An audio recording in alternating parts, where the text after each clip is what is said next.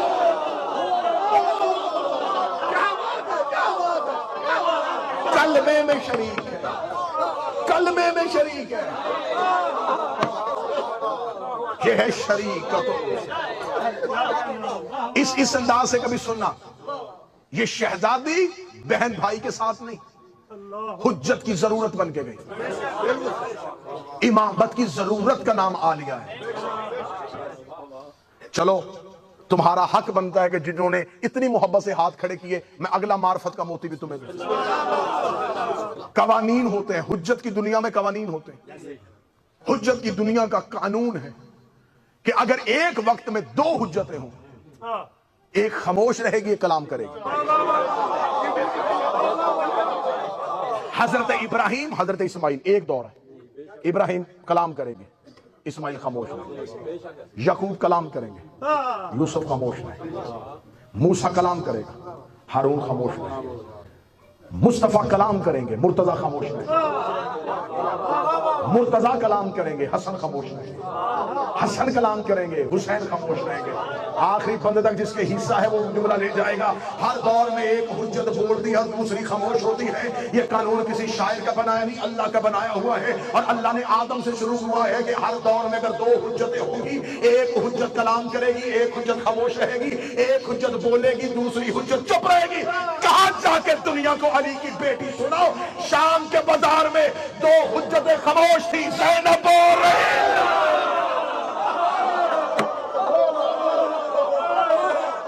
2 حجتیں خاموش،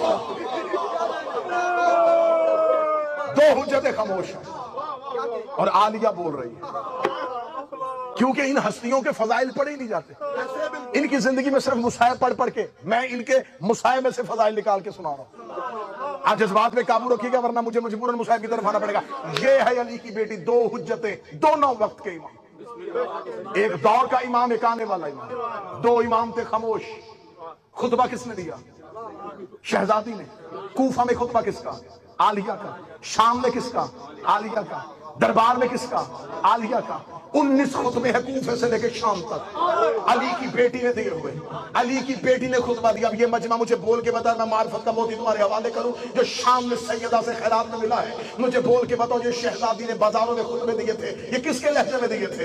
علی کے لہجے میں، علی کے لہجے میں، علی کے لہجے میں. مجھے عزت ممبر کی قسم ہے، مجھے علی کا لہجہ 2 ہی جگہوں پہ نظر آیا ہے. یا معراج پہ اللہ علی کے لہجے میں بولا تھا، یا بازار میں زینب علی کے.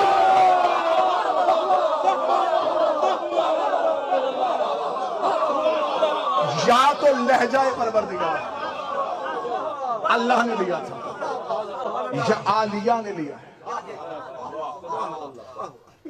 ان کی زندگی کے مصائب میں سے فضائل نکال دو. میں ایک اور ہے، یہ زاویہ مصائب کا ہے، لیکن قابو رکھیے گا میں فضائل کا جملہ دوں.